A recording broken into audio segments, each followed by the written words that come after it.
Okay, great. So let's start with some of the questions that people in the audience raised. The first one is, how long can Veri-Cells be stored frozen? And how long can they be stored in DMSO FBS freezing buffer? Sure. I guess would this be maybe a clarification, Darius? Are you referring to prior to staining or after staining?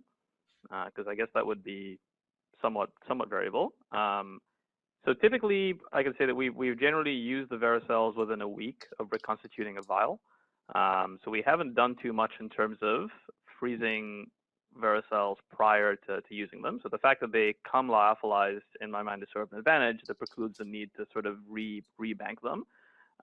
So at least at 4 degrees for about a week, we've seen them be fairly stable. We haven't really tested too much longer than that.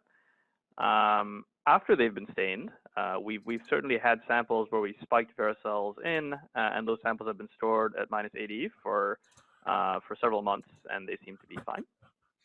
And of course, the Veri-Cells themselves are lyophilized. So until you reconstitute, you can store them pretty much indefinitely, I guess. Yep.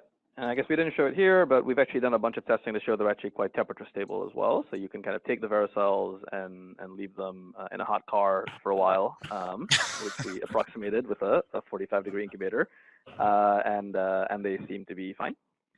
But you did not actually put them in a hot car. I did not. Okay.